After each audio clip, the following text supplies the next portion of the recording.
Hello everyone, मैं सत्येंद्र सिंह आपके अपने चैनल विजिबल क्लास में आप सभी का बहुत बहुत स्वागत करता हूं। जैसा कि मैंने आप लोगों से वादा किया था कि मैं आपको 2 महीने में वर्दी पहनाऊंगा। कैसे पहनाऊंगा, बस आपको मेरे साथ रहना है। आप खुद बताओगे कि हाँ सर, आपका तरीका बहुत बढ़िया है। सबसे पहले मैंने आपको सिलेबस समझाया।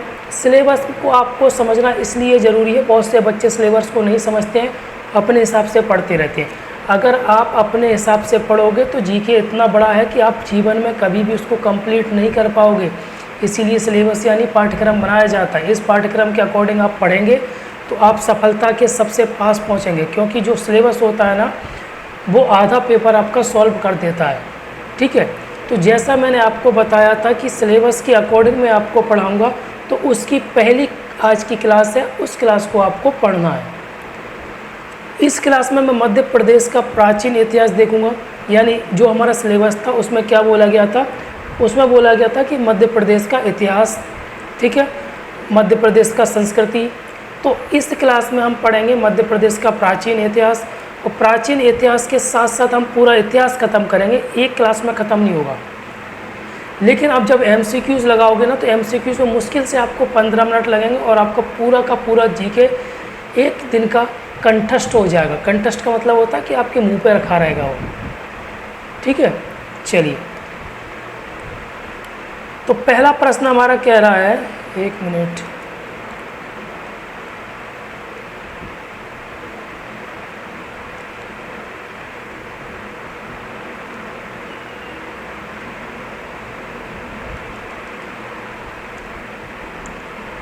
पहला प्रश्न है, भीमबेटका का शैलाश्रय मध्य प्रदेश के किस जिले में है? तो ए है इंदौर, बी है भोपाल, सी है रायसेन। तो हम सीधे सीधे आंसर पे फोकस करेंगे और कहीं भी फोकस नहीं करेंगे। ठीक है, इसकी व्याख्या को अगर हम देखें तो इसका सही आंसर क्या है? रायसेन है। भीमबेटका रायसेन जिले में स्थित है और इसको यूनेस्को में 2003 में शामिल किया गया, जिसकी खोज 1957 में डॉक्टर विष्णु श्रीवाणकर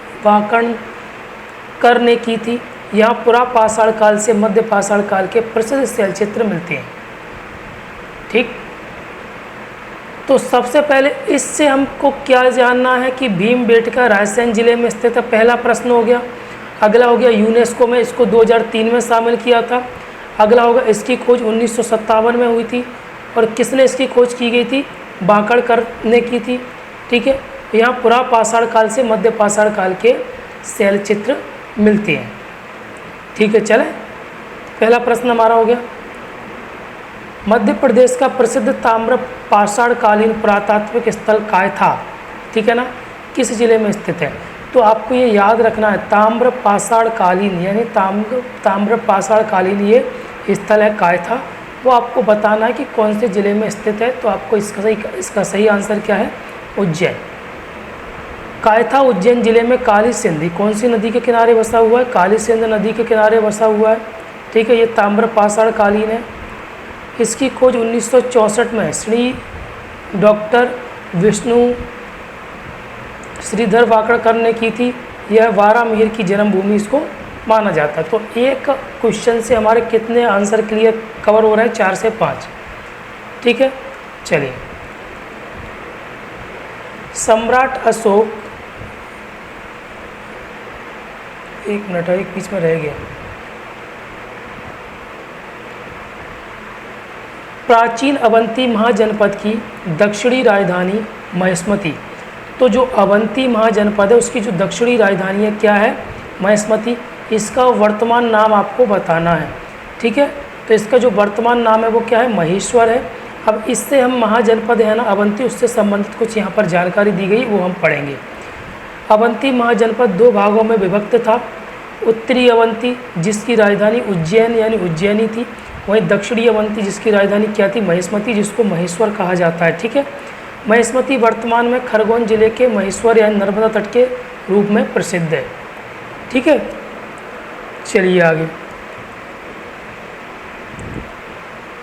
सम्राट अशोक मगध का राजा बनने से पहले मध्य प्रदेश के किस प्रांत का गवर्नर यानी राज्यपाल रहा था? तो इसका सही आंसर क्या है? अवंती यानी उज्जैन।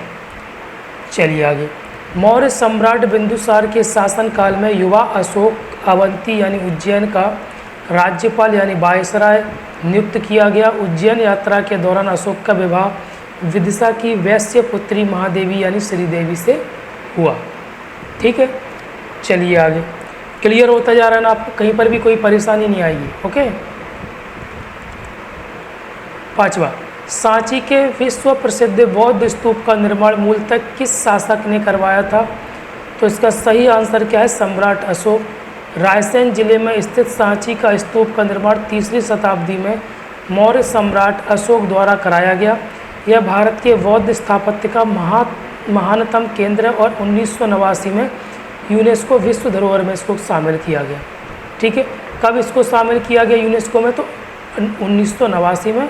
किसने इसका निर्माण करवाया और कौन से ज़िले में है और किस धर्म से संबंधित है? बौद्ध धर्म से संबंधित है। ठीक है, चलिए आगे। विदिशा में स्थित हेलियोडोरस का गरुड़ स्तंभ किस धर्म का प्राचीनतम पुरातत्वक प्रमाण है? तो इसका सही आंसर है वैष्णव धर्म। ठीक है, शुंग शासक भागभद्र के दरबार में तक्षशिला के यवन राजा एंटीआलकीडास का राजदूत हेलियोडोरस आया। उसने विदिशा यानी वैष्णनगर, पहले इसको वैष्णनगर कहा जाता था, में गरुड़ ध्वज क्या किया? स्थापित कर भागवत धर्म यानी विष्णु धर्म वैष्णव धर्म का स्वीकार किया। ठीक है, चलिए। सती प्रथा का प्रथम अभिलेख पुरातात्विक साक्ष्य एरण अभिलेख मध्य प्रदेश के किस जिले में से प्राप्त हुआ? तो कहाँ से प्राप्त हुआ? ये सागर से। सागर जिले के एरण से 510 ईस्वी का गुप्त सम्राट भानुगुप्त का अभिलेख मिला। इसमें से उनके सेनापति गोपराज हुण युद्ध में मारे गए और बाद में उनकी पत्नी की सती होने के भारत में यहाँ पे साक्ष्य मिलते हैं। ठीक है, चलिए। गुर्जरा यानी लघु शिलालेख। गुर्जरा एक कैसा शिलालेख है? लघु, जिसमें अशोक का वास्तविक नाम अशोक उत्कीर्ण है, किस जिले में स्थित है? तो ये कहाँ पर स्थित है? दतिया में। दतिया जिले के स्थित गुर्जरा शिलालेख में अशोक को देवान प्रियदर्शनी अशोकनस लिखा है। कर्नाटक के मास्की शिलालेख के अलावा केवल इसी स्थान पर सम्राट का व्यक्तिगत नाम मिलता है यानी अशोक मिलता है। आज हम इसमें देखेंगे 10 क्वेश्चन। अगर आप लोगों का रिस्पॉन्स अच्छा रहता है तो इसको आगे बढ़ाऊंगा, रिस्पॉन्स अच्छा नहीं रहता मेरी मजबूरी है, कोई मतलब नहीं निकलेगा। ठीक है, खजुराहो के प्रसिद्ध मंदिरों का निर्माण किस राजवंश के राजाओं ने करवाया? तो इसका सही आंसर चंदेल। छतरपुर जिले में स्थित खजुराहो के नागर शैली, जो मंदिर बने वो कौन सी शैलियों बनी है? नागर शैली। 3 प्रकार की शैली होती है, द्रविड़ शैली, नागर शैली और बेसर शैली। तो ये चंदेल वंश के जो वहाँ पे खजुराहो में बने हैं जो मंदिर बने वो कौन सी शैली के बने? नागर शैली के। मंदिरों का निर्माण 950 से 1050 यानी 100 साल इसको लगे। ठीक है, यहाँ पर जो चंदेल वंश के राजा थे यशोवर्मन, धंगदेव, विद्याधर, ठीक है, इन्होंने इसका निर्माण करवाया था। 1986 में इसको यूनेस्को धरोहर में इसको शामिल किया गया। आज का हमारा लास्ट क्वेश्चन है। इस क्वेश्चन के बाद मैं ये वीडियो डालूंगा और बच्चों के रिस्पॉन्स अच्छे आते हैं, क्योंकि मैं गारंटी ले रहा हूँ आपका 2 महीने में अगर आप वर्दी ना मिले आपको तो आप मुझे जो समझें वो आप मुझसे बोल सकते हैं, लेकिन आपको मेरे हिसाब से मेहनत करनी पड़ेगी। ठीक है, चलिए। महान राजा भोज जिन्होंने सम्रांगण, सूत्रधार और सरस्वती कंठाभरण ग्रंथों की रचना की, वो किस वंश से संबंधित थे?